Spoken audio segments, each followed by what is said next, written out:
So tonight we're going to talk to you about our innovation hubs.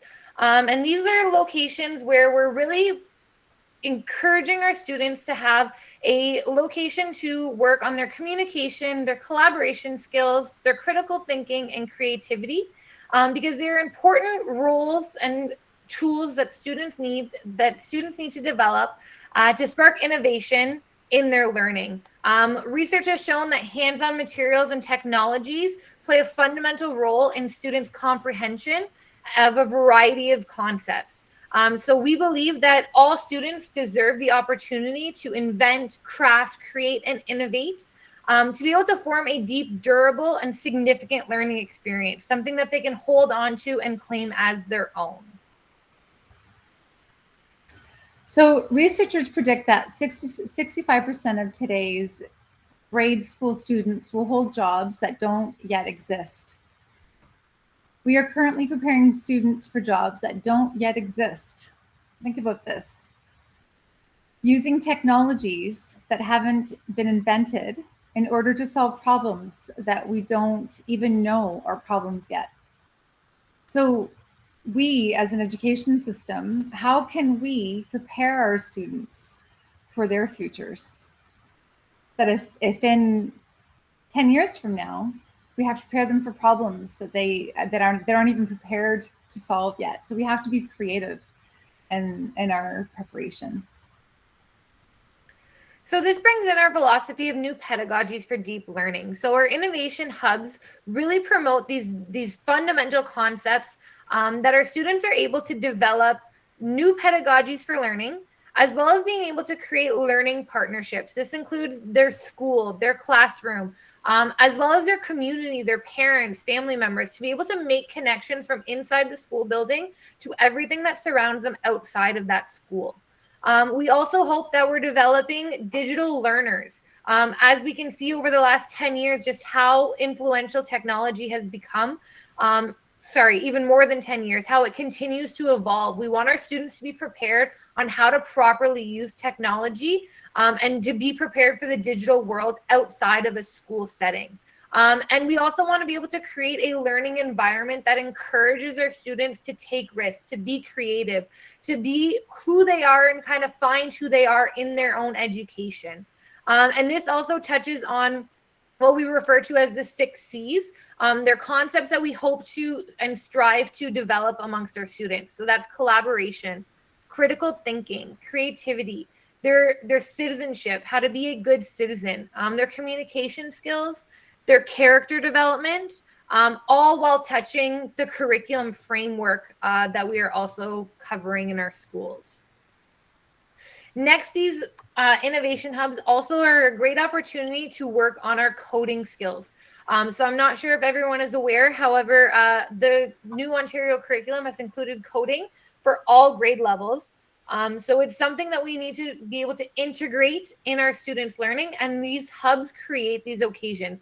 There are fun, engaging activities and tools that our students can use that touch on different levels of coding, as we're going to explain tonight, for our students to be able to start at a base level of coding and be able to develop it along with these tools to better prepare them for the digital world that's surrounding us.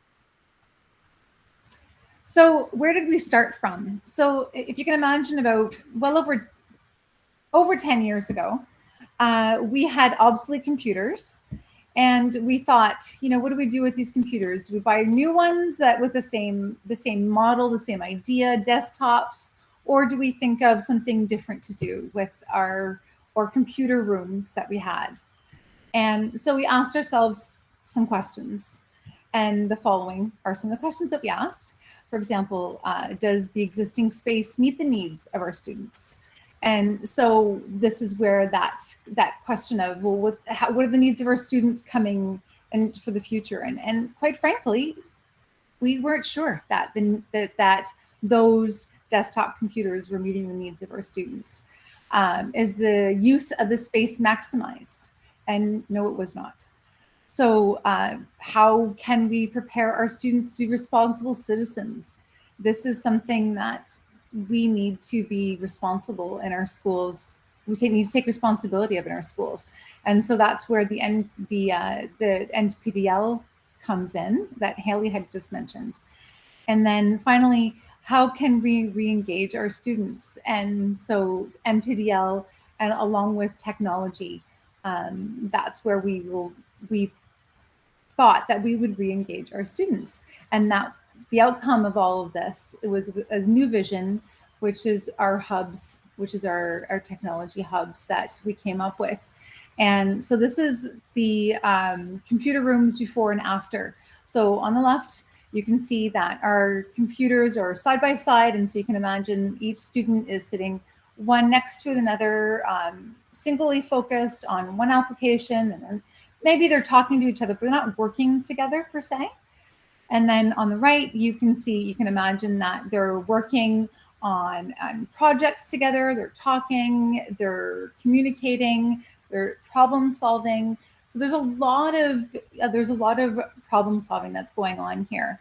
And so, and you can also imagine that this room is very, it's very welcoming to the students, and they're excited about it. They're excited to go into it. And so there's a lot of possibilities in these rooms. There's clubs, there's the possibility of integrating different classrooms and different grade levels, clubs and hour of code, robotics clubs, and of course, re-engaging our students is a big important factor here.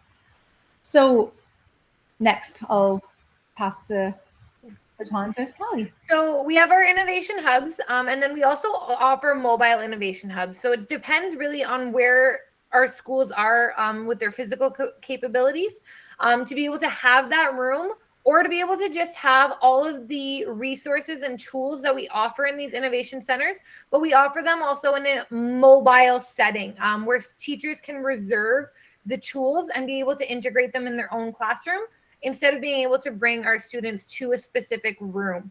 So like I had mentioned, this is dependent on our schools. Your child may have their own room, or they may be in a school with a mobile innovation hub. They both have great advantages, but we just wanted to be able to cater to the needs of each of our schools by offering them the different options. And our mobile innovation hubs offer the chance that multiple tools can be used at the same time. There can be teachers in grade 3 as well as grade 6 renting out tools in their schools in their own respective classrooms. But the basis of our core values in our innovation hubs are not lost in these mobile hubs. There's still really engaging activities and learning opportunities for our students, as we talked about earlier. So I'm going to talk to you about the elementary hubs. And so first and foremost, we have offered in all of our hubs, we have whiteboard top tables. And so you can only imagine how fun that would be for students to be able to write and erase as needed on tabletops. So the possibilities are endless there. So the students can draw big diagrams. And so the math integration there, the problem solving, the communication between students are fantastic. And so first of all, there's that. And then next we have a Lego wall in each one of our hubs. And of course, each child loves Legos. And so the possibility of putting Legos on a wall, lots of fun, but there's also lots of pedagogical possibilities there that that you wouldn't even imagine. So, well, I would love to get into it, but I have to go pretty fast just because I'm going to start talking to you about our colored carts. So first off, we have our blue carts. So there's 3 carts. There's the blue, the green, and the yellow. So the blue carts are our zero tech carts. So first off, we have the basics, the blue carts that every class has, like, for example, markers and glue, but we also offer string and a big roll of paper for drawing large things.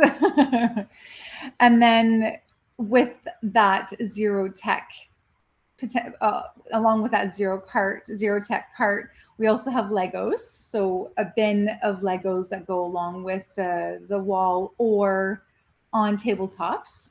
And then we have something called BioBlow blocks. And these are for building structures, but they can be for a number of other possibilities that students can look outside the box or teachers can look outside the box. For example, perimeter that the older students can use those blocks for, or with the younger students for building letters. So there's a lot of possibility there. Next, we have Play-Doh. And Play-Doh is a basic that everyone loves. And so little ones can use it to the many possibilities there, but also the older students. So fractions, for example, or making planets. So we can integrate math and science. And there's a lot of possibilities with Play-Doh as well. And then finally, we have Make-A-Do.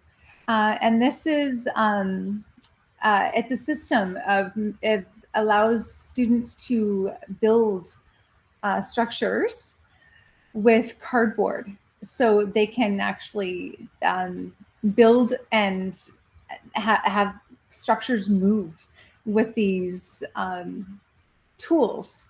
And then so you can imagine the possibilities with science there. So now we're going to move on to the yellow carts. And this is where we have to use some technology. So things that have to be plugged in or require some tech knowledge from the students.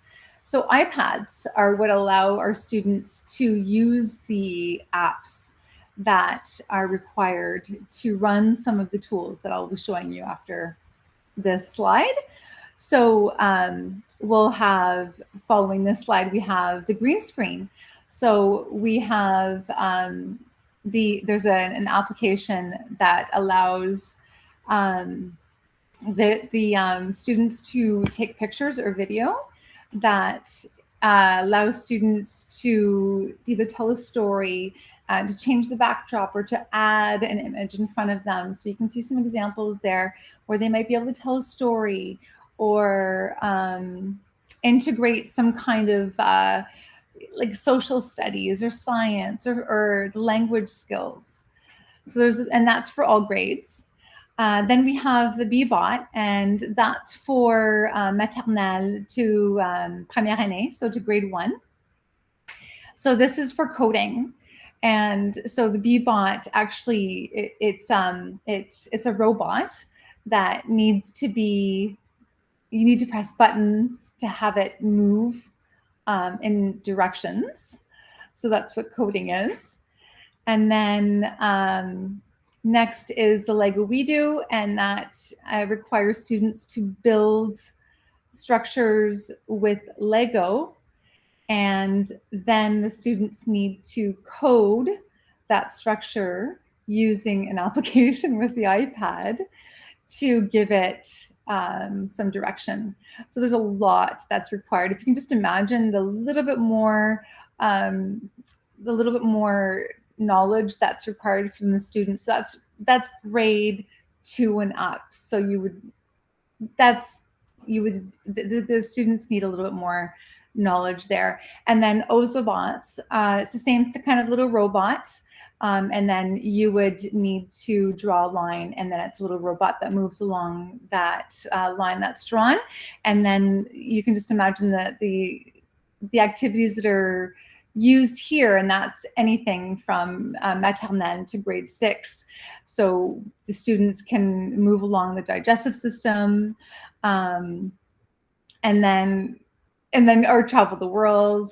And then next is our green carts, and that would be moving on to our Dash. So the Dash is a larger robot that it's green because it requires it's more advanced. And so that's our more advanced knowledge-based tools. And same idea, so it's for coding as well. And so you would need also an app to make our Dash move. It's fun because you can dress him up. And the Spheros, it's for grade 4, 5, 6s. And this is also a robot that has a lot of possibilities, and it is for coding as well.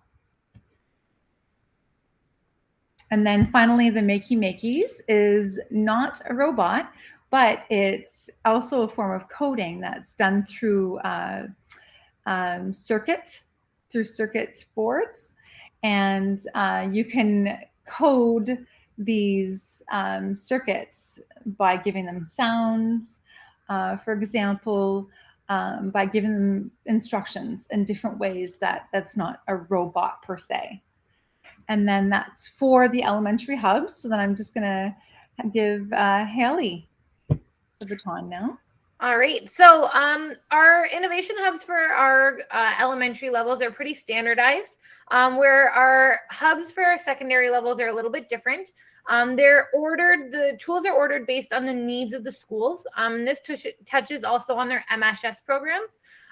So these are different programs that are offered at different high schools. So we really give them the opportunity to kind of gear their hubs towards the needs of their own schools.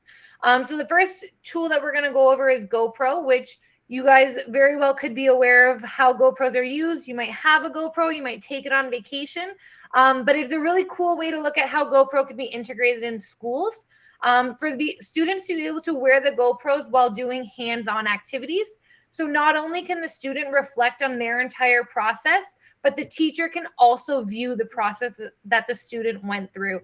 So think about your auto shop class. Instead of just being able to see, oh, the student or I changed the oil or didn't change the oil, I can go through the steps and see where I went wrong or what I did right, so on and so forth. And this isn't just our tech classes.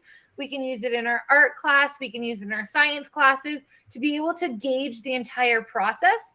And a lot of teenagers are big fan of YouTubers and watching YouTube, and it kind of gives them that spark to create their own YouTube channel just based on things that they do at school. High school levels also have Spiros, as Lisa mentioned. They're small little robots that are coded to move in specific directions. And these can be very precise. They change based on their speed, their angle, so on and so forth. So the possibilities in high-level math classes and physics classes are great. There's even a grade 9 class that I participated with this year where they created a labyrinth on the floor and they had to code their Sphero to get through it without touching the lines. So a lot of opportunities for a ton of different age levels here with their Spheros. Magi boards are another great way to collaborate amongst our high school students. So they're whiteboards that are 3-sided so that we can have students go up and work on different problems on the board. There can be the same problem on all 3 sides, and then you can compare with your peers how they were able to solve the problem. Or there's even been activities where we start a story, you write a couple sentences, the teacher yells, rotate, you spin the board, and you have to finish someone else's work, which can also be done in math, languages, debate arguments, for our higher level social science classes. So a lot of possibilities with these boards that keep our students engaged in their learning. Ozobots are another one that we mentioned that we have at the elementary school level that we also repeat in our high school level. It's another element of coding. This way, it's kind of an unplugged version of coding because the students are writing their codes with markers for the Ozobot to follow. But there's been some really high level activities where students have to pick different paths with their Ozobot based on mathematical equations. There's been certain ones where they've had to navigate the route that certain armies took during World War II for history classes. So as much as these are used at the elementary level, they're also still very engaging for our high school students. Same thing with the green screen. It's something that's very universal for all levels in our schools. The possibilities really just depend on how we're going to integrate them in the classroom, depending on the subject that they are covering. But the green screens at the high school levels really give our students that opportunity to work with technologies at a higher level, to work on their oral communication skills and their presentation skills. And it's really something in editing that's going to come in to be handy for them after their post-secondary education. Next, we have 3D printers available in a lot of our schools. And so this is a higher level of coding as well, where students have to, using the 3D printer program an item that will be printed out three-dimensional. And these can be specific things that need to be printed out for a shop class or a construction class, but it could also be a science representation of a cell. I've seen this picture over here on the left is actually a tool from one of the novels that the students were reading. The teacher gave them the challenge to pick what was the most useful tool to the main character in their survival in the book. And so the students had to code that item to be printed out in the 3D printer. So it's not necessarily limited to certain subjects. Next, we have microgrids and climate action kits. So these kind of go hand in hand. There are two separate items. So I'm going to talk about the microgrid first, which is the picture on the lower left-hand side. And these are just little programs that can be coded. But the beauty with these is that students can code based on their own levels. So there's the option to code block style, where the students insert pre-registered blocks, which is the same as this item over here on the right-hand side.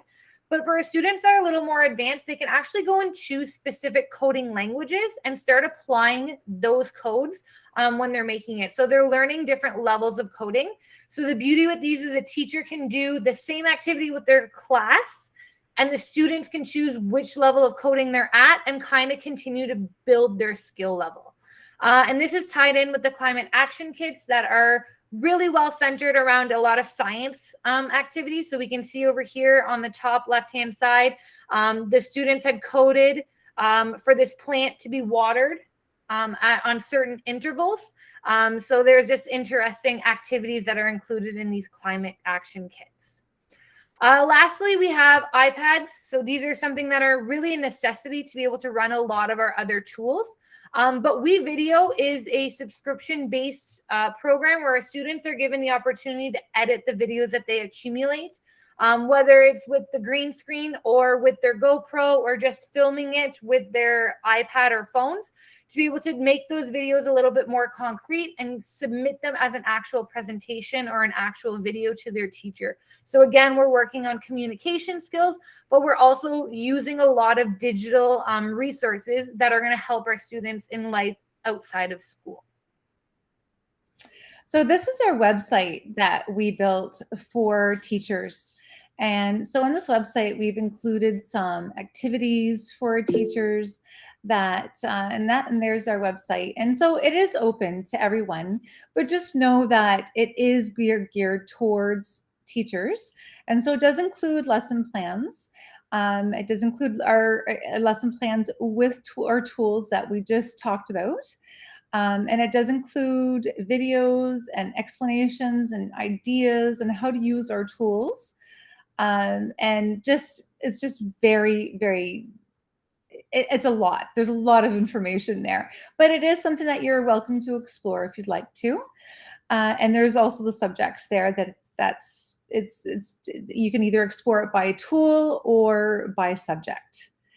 And so we would like to thank you for participating today. And if you wouldn't mind taking a few minutes, please, to fill out our survey and just to let us know how you enjoyed today's presentation.